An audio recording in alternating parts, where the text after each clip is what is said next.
नमस्कार, penalty corner में आपका स्वागत है।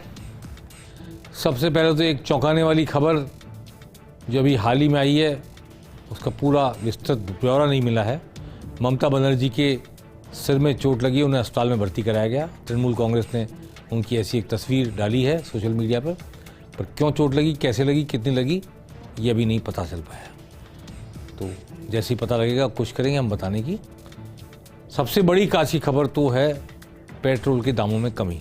अभी थोड़ी देर पहले भजनलाल कैबिनेट ने फैसला किया और मुख्यमंत्री भजनलाल ने अपने दोनों उप मुख्यमंत्रियों के साथ प्रेस कॉन्फ्रेंस की और बताया कि 2% तो वैट कम कर दिया है पेट्रोल डीजल पर।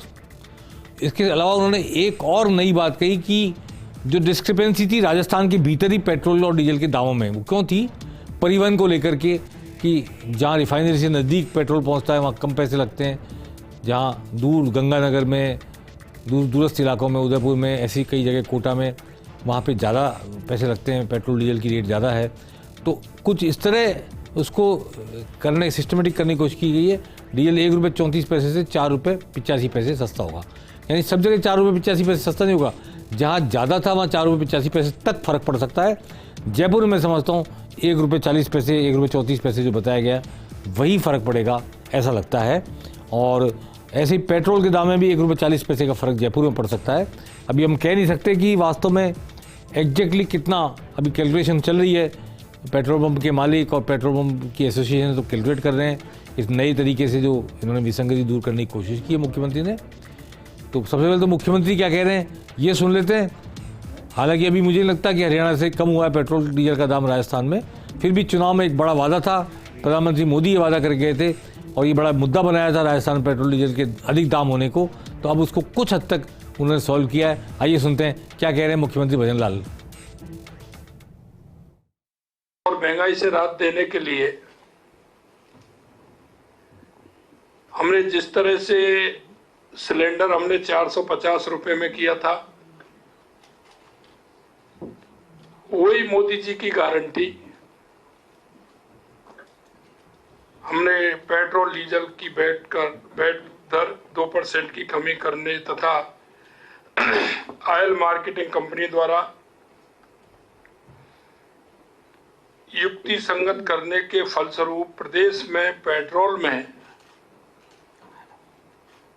₹1.40 से लेकर के ₹5.30 तक कम होगा पेट्रोल के अंदर। इसी प्रकार डीजल में ₹1.34 से लेकर के ₹4.85 तक कम होगा। जहां पहले ज्यादा था वहां कम होगा और उस विसंगतियों को भी दूर किया है और हमने डीजल पेट्रोल सस्ता भी किया है। ये जो डीजल पेट्रोल सस्ता हुआ है इसकी पूरी पिक्चर थोड़ी देर बाद सामने आएगी, लेकिन स्टिल जो अनुमान लगा पा रहा हूं मैं वो कि दिल्ली और हरियाणा के मुकाबले अभी भी राजस्थान में पेट्रोल महंगा ही होगा, डीजल महंगा ही होगा, उनके मुकाबले सस्ता नहीं हो सकता। लेकिन कुछ राहत मिलेगी, 2% की वैट की राहत, और जो सीमावर्ती इलाके थे राजस्थान के, जहां पर पंजाब से लोग पेट्रोल लेकर आते थे, दिल्ली से, गुड़गांव से पेट्रोल लेकर आते थे, गुजरात से लेकर आते थे, उससे जो नुकसान होता पेट्रोल पंप मालिकों जिसकी वजह से हड़ताल करते थे उसमें वो विसंगति दूर कर दी गई। तो वहाँ ज़्यादा राहत मिलेगी, यानी ज़्यादा रेट कम होगी, ज़्यादा सस्ता होगा वो जयपुर के मुकाबले। 4% DA बढ़ाया है कर्मचारियों का, केंद्र सरकार ने पहले बढ़ाया था, राज्य सरकार के कर्मचारियों को बढ़ा दिया। इससे 8 लाख कर्मचारियों को, 4 लाख पेंशनरों को और पंचायत समिति के, जिला परिषदों के, नगर पालिकाओं के कर्मचारियों को भी फायदा होगा। बड़ा फैसला है। आचार संहिता लगने वाली है, 1, 2, 3 उल्टी गिनती शुरू हो गई है। आज चुनाव आयुक्तों की नियुक्ति हो गई है, 3 सदस्यीय चुनाव आयोग पूरा हो गया है और उसके बाद में कभी भी आचार संहिता लग सकती है, कल परसों तरसों। इसलिए आज राजस्थान के मंत्रिमंडल की बैठक में भी फैसले लिए गए, उत्तराखंड के मंत्रिमंडल में फैसले लिए गए। जगह जगह सरकारें बकाया काम पूरा कर रही है चुनाव से पहले, ताकि आचार संहिता आड़े ना आए। और आइए चलते हैं, हम राजस्थान में कुछ पेट्रोल पंपों पर हमारे संवाददाता बात कर रहे हैं लोगों से, ग्राहकों से, जो कमी हुई है उस पर क्या कहते हैं। अजमेर से शुभम हमारे से जुड़े हुए हैं, जोधपुर से जोधपुर से भी जुड़े हुए हैं और इंदू जयपुर से जुड़ी हुई हैं। हाँ, जोधपुर से राजीव जुड़े हुए हैं। राजीव, आप बताएंगे सबसे पहले, क्या कोई पेट्रोल पंप पर लोगों की आवक कम हो गई या सूने हो गए पेट्रोल पंप की, कल भरवाएंगे पेट्रोल?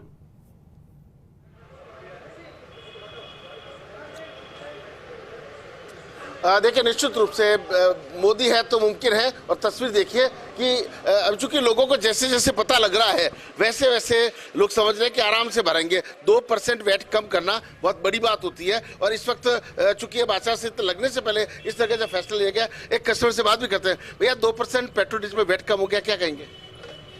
हमें तो जानकारी नहीं है इतना, हम लोग पेट्रोल भरवाने आए अपना। तो देख सकते अभी जानकारी नहीं है, लेकिन अगर इस फैसले को कैसे देखते, 2% पेट्रोल डीजल में वैट कम किया है, तो ये मोदी जी की सरकार बहुत बड़ा काम कर रही है और मोदी जी सरकार आगे भी चलती रहे और लंबा कार्यकाल संभाले। तो आप देखिए कि लोगों में इस बात की कि मोदी है, तो देखिए पीछे तस्वीर जो है, खुशी आप 3 गुना, और देख लीजिए 3 गुना के दोनों पेट्रोल की, डीजल की, फिर कर्मचारियों को जिस तरीके से किया समझा जा सकता है। लोगों को जैसे जैसे पता लग रहा है वैसे वैसे लोग जो है जी राजीव। और देखिए शेख मोहन सिंह आपको तस्वीर दिखा रहे हैं इस वक्त जोधपुर के रातनगर पेट्रोल पंप पर लोगों की भीड़। राजीव, आमतौर पर भीड़ तब आती है जब पेट्रोल महंगा होने की उम्मीद होती है या हड़ताल होने वाली होती है, लेकिन अभी तो लोगों को शायद पता नहीं लग पाया है जल्दी से कि पेट्रोल कल सुबह 6 बजे सस्ता होने वाला है, इसलिए लोग चले आ रहे हैं पेट्रोल भराने। शुभम अजमेर से क्या कहेंगे, क्या कुछ बातचीत है या पेट्रोल सुने हैं?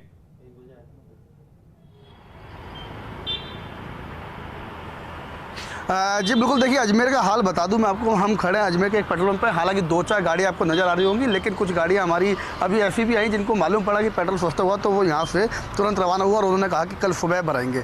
लेकिन कुछ लोग अभी भी हैं जो रात को दूर सफ़र करते हैं तो वो गाड़ी में पेट्रोल ज़रूर भरा लेते हैं, लेकिन पेट्रोल सस्ता होने की खबर मिलते ही जो लोग वाक हैं उनके चेहरों पर कहीं ना कहीं हल्की मुस्कान तो आई है कि पेट्रोल सस्ता हो गया। आइए कुछ कस्टमर से मैं आपकी बात कराऊँ, रूबरू कराता हूँ कि पेट्रोल सस्ता होने के बाद क्या रिएक्शन है उनका। 2% वैट कम कर दिया सरकार ने, पेट्रोल सस्ता हो रहा है, कैसा लगे? एने पूछो मन को ना अभी तो बनाओ पेट्रोल नहीं, एने पूछो आज ही सवाल है। तो कुछ हमारे साथ साथी हैं, पेट्रोल सस्ता हो गया, 1 रुपये 40 पैसे से करीबन सस्ता हो जाएगा पेट्रोल। क्या कहना चाहोगे, पेट्रोल सस्ता हो गया उसको लेकर के? देखो बताना नहीं चाह रहे, इनको पूरी जानकारी नहीं है शायद। पेट्रोल सस्ता होगा, क्या कहना चाहेंगे पेट्रोल का? कितना रुपये सस्ता हुआ पता ही नहीं। 1 रुपये 40 पैसे तक पेट्रोल सस्ता हो गया। मैं तो रोज के 2-3 लीटर लाता हूँ, मेरे को क्या फर्क पड़ेगा 4-5 रुपये का। लेकिन कुछ ने जो वादा किया था कहीं ना कहीं कम पूरा तो किया उसने। भैया क्या कम हुआ इससे बताओ? कम होता कि हमें 5 रुपये 10 रुपये लीटर कम करते तो हमें भी कुछ असर होता भैया। अब मुझे बताओ 1-2 रुपये से क्या फ़र्क पड़ेगा भैया? लेकिन दूर दराज के जो जिले थे उनका पेट्रोल जो महंगा था वो पेट्रोल को वापस सस्ता कर दिया, करीबन 1 रुपये 40 पैसे से 5 रुपये कुछ रुपये तक जो पेट्रोल है पूरे राजस्थान में इक्वल हो जाएगा। नहीं तो अभी भी फ़र्क है भैया रेटों में, तो हरियाणा के रेटों में फ़र्क है, दिल्ली के रेटों में फ़र्क है, आप कैसे कह सकते हो? तो देखिए जो सरकार ने बात की थी वही बात सामने आई। सर आपने जिस तरीके की बात करी थी कि जो दिल्ली हरियाणा की रेट है वो कहीं ना कहीं अभी भी राजस्थान के रेट से दूर है और वही यहाँ पे जो कस्टमर है वो कहते नजर आ रहा है। हालांकि पेट्रोल पंप पे लोग इतने आ नहीं रहे हैं और जो आ रहे हैं उनको जैसे मालूम पड़ रहा है तो वहाँ पे रवाना हो रहे हैं, लेकिन जो लोग आए हैं उन्होंने बताया कि जो रेट है। इंदू से बात करना चाहेंगे। इंदू, बताएं जयपुर के पेट्रोल पंप पे क्या हाल है? बिल्कुल सूना लग रहा है आपके पीछे। तो अभी हमने अजमेर की तस्वीरें भी हमारे जो सहयोगी उन्होंने दिखाई, जोधपुर की तस्वीरें भी दिखाई। एक बार मैं आपको जयपुर की तस्वीरें फिलहाल दिखा देती हूँ कि किस तरह से पेट्रोल पंप की स्थिति अभी यहाँ पर है। कुछ जो कस्टमर्स हैं वो आ रहे हैं यहाँ पर। अभी जानकारी का अभाव है, लोगों को इस बात की जानकारी अभी तक नहीं मिली है कि कल 6 बजे से जो नई दरें हैं वो लागू हो जाएगी। 2% वैट यहाँ पर कम हुआ है, यहाँ पर लोगों को भी जानकारी नहीं है। इसके अलावा अभी बता दूँ कि प्रधानमंत्री नरेंद्र मोदी की जो गारंटी है, जिनका जिक्र विधानसभा चुनाव में हुआ था, जिनका जिक्र अब लोकसभा चुनाव के अंदर है, उन गारंटीज के तहत पेट्रोल डीजल के दामों को लेकर बड़ा मुद्दा बनाया जाता है। चूंकि आचार संहिता लग जाएगी, आचार संहिता से पहले बड़ा फैसला है राजस्थान वासियों के लिए। इसके अलावा देखिए, अगर हम सीमावर्ती क्षेत्र की बात करें, चाहे हम बात करें श्री गंगानगर की, या फिर हम बात करें हरियाणा से सटे हुए जो जिले हैं उनकी, या फिर हम बात करें गुजरात से सटे हुए जिले की, इन जिलों में हम देखते थे कि जो लोग हैं वो पेट्रोल डीजल के लिए दूसरे राज्यों में जाते हैं। वो गुजरात का रुख करते थे, हरियाणा का रुख करते थे, पंजाब का रुख करते थे। इससे कहीं ना कहीं राजस्व पर भी प्रभाव पड़ता था। क्योंकि अब 2% तक वैट कम किया गया है। इसके अलावा ये तो मैं बता चुका हूं कि जो सीमावर्ती इलाके हैं वहां पे ज्यादा कम होगा, जयपुर में कम होगा। और ये जो परिवहन की वजह से दूरी पर जो स्थान थे वहां पर थोड़ा ज्यादा महंगा था। जो स्थान नज़दीक होते हैं रिफाइनरी के, वहाँ कम महंगा होता है, महंगा तो फिर भी महंगा होता है। तो जैसा अजमेर में एक उपभोक्ता ने कहा कि 5-6 रुपये कम करते तो कुछ फ़र्क पड़ता।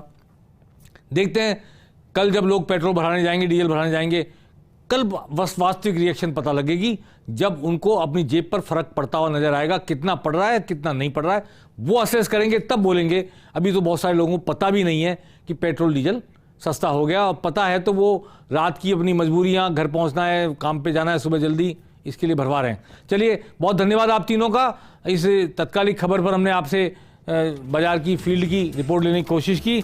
अब मैं आज भजनलाल सरकार ने पेपर लीक माफिया को लेकर एसओजी की बैठक ली, कड़ी बैठक ली, और जो फीडबैक लिया एसओजी के अधिकारियों से कि क्या कार्रवाई अब तक हो गई है और क्या कार्रवाई होने जा रही है। आपको बता दें कि आरपीएससी के 2 मेंबर से कल और परसों में पूछताछ हुई थी। दोनों फीमेल मेंबर हैं, एक आर्य हैं, संगीता आर्य, और एक मंजू शर्मा हैं।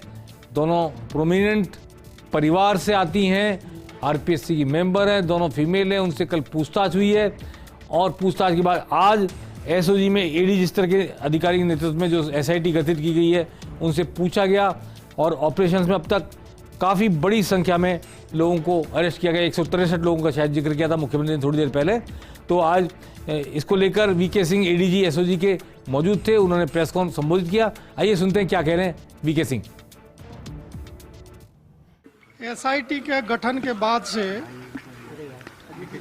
एसओजी द्वारा जो लगातार कार्रवाई की जा रही थी, और जो लेटेस्ट खुलासा हुआ था 2021 में जो सब इंस्पेक्टर भर्ती हुई थी, भर्ती का एग्जाम हुआ था, उसमें जो गड़बड़ियां हुई थी उसका खुलासा, पूरे गैंग का खुलासा करके और लाभार्थियों को जो गिरफ्तार किया गया था, इससे विशेष तौर से युवाओं में और दूर दराज के गाँव में भी जो कानून में आस्था रखने वाले लोग हैं, उनमें काफ़ी अच्छा मैसेज गया था।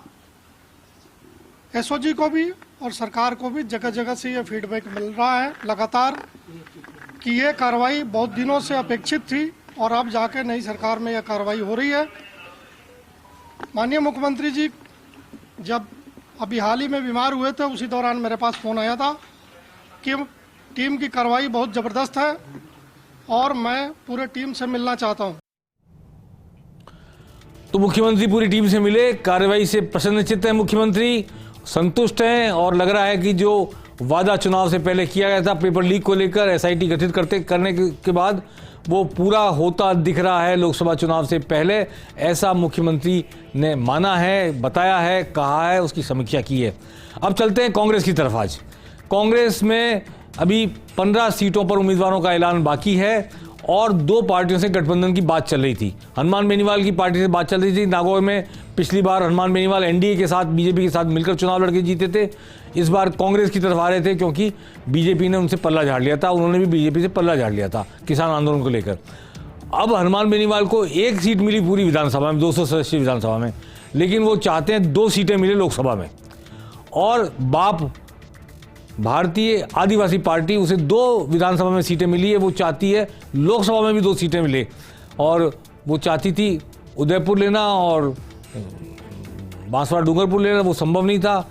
बांसवाड़ा डूंगरपुर बात चल रही थी, वो बात आज टूट गई, और अब कांग्रेस अलग से चुनाव लड़ेगी, बाप अलग से चुनाव लड़ेगी, और बीजेपी तो आधी बीजेपी आधी कांग्रेस है। महेंद्रजीत सिंह मालवीय के जाने के बाद बीजेपी भी कांग्रेस में हो गई है, बहुत सारे लोग कांग्रेस छोड़ के बीजेपी में चले गए, तो कांग्रेस को कांग्रेस से भी लड़ना पड़ेगा और बाप से भी लड़ना पड़ेगा, अब ऐसा लगता है। तो मैं ये कहना चाहता हूँ कि आज ये सबसे बड़ा फैसला ये हुआ है कि बाप ने कह दिया कि हम समझौता नहीं कर रहे हैं। उसका बड़ा रीज़न ये है, बाप चित्तौड़ में भी अब प्रत्याशी खड़ा करेगी, उदयपुर में भी खड़ा करेगी, डूंगरपुर में भी, बांसवाड़ा डूंगरपुर में खड़ा करेगी। एक पुरानी कहावत है, अकेला चना भाड़ नहीं फोड़ सकता, पर उछल जाए तो बड़बूजे की आंख फोड़ सकता है। तो मुझे ऐसा लगता है कि ये बाप वो पार्टी है जो उछल के, चना ऐसा है जो उछल के और कांग्रेस की आंख फोड़ने का काम करने की कोशिश करेगा, चित्तौड़ में, उदयपुर में और बांसवाड़ा डूंगरपुर में। इसका आकलन कर रही थी कांग्रेस पार्टी, लेकिन स्थानीय इकाई ने पुरजोर शब्दों में कहा कि 2 सीटें बाप विधानसभा की जीत चुकी है, सांसद भी उनका हो गया, और आधी या 30% कांग्रेस चली गई है मालवीय के साथ, तो फिर तो कांग्रेस बांसवाड़ा डूंगरपुर में खत्म ही हो जाएगी। तो इस बात को लेकर संगठन ने ये माना कि हम तो बाप को कुछ और वादा कर सकते हैं, लेकिन हम लोकसभा की सीट नहीं दे सकते। इस तरह हनुमान बेनीवाल के साथ भी 2 सीटें देने की बात चल रही थी हनुमान बेनीवाल की तरफ से, लेकिन बाड़मेर की सीट मांग रहे थे, वो देने को तैयार नहीं थी। खासतौर पर हरीश चौधरी का कड़ा विरोध था, दिव्या मदेरणा का कड़ा विरोध था, और नागौर दी भी जा सकती थी क्योंकि ज्योति मिर्धा के साथ 36 का आंकड़ा है हनुमान बेनीवाल का, तो नागौर देते, लेकिन इस पर भी कांग्रेस के भीतर का जो जाट नेतृत्व है दूसरा, वो सहमत कम था। और इस दौरान ऐसा लगता है कि शायद आरएलपी का ही कोई व्यक्ति खड़ा हो जाए, पर निशान हाथ का हो बाड़मेर से, इसकी उम्मीद जताई जा रही है। तो वो आने वाला वक्त हमको बताएगा कि क्या होता है, और हनुमान बेनीवाल चुनाव लड़ते हैं नहीं लड़ते हैं, या कांग्रेस का समर्थन करके जाटों के वोटों के बंटवारे को रोककर भाजपा की राह को मुश्किल बनाते हैं, या जाटों के किसान समुदाय के वोटों में बंटवारा करके कांग्रेस की राह कठिन करते हैं और भाजपा की राह को आसान बनाते हैं। आने वाला वक्त बताएगा ये सब कुछ। जयपुर को लेके भाजपा में काफ़ी मंथन चल रहा है, ब्राह्मण को टिकट दिया जाए या वैश्य को दिया जाए, ये मंथन चलता रहा।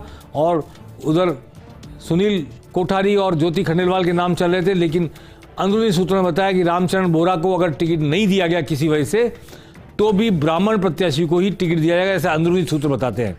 और उसमें अरुण चतुर्वेदी का नाम और शैलेंद्र भार्गव का नाम, ये 2 नाम काफ़ी प्रमुखता से सामने आ रहे हैं। अभी कह नहीं सकते अंदर क्या चल रहा है, लेकिन पार्टी के सूत्र मानते हैं कि ब्राह्मण चेहरा अगर हटाया गया किसी वजह से, तो ब्राह्मण को ही टिकट दिया जाएगा।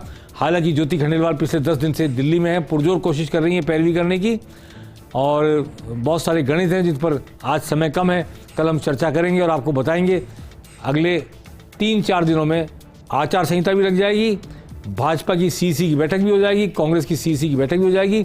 18 तारीख के आसपास भाजपा की शेष 10 सीटें और 18-19 तारीख के आसपास कांग्रेस की शेष 15 सीटें सामने आ जाएगी। कांग्रेस जरूर हो सकता है 2 टुकड़ों में अनाउंस करे, क्योंकि एक बार वो भाजपा के कैंडिडेट्स की शक्ल देखना चाहेगी, नाम देखना चाहेगी, ऐसा लगता है।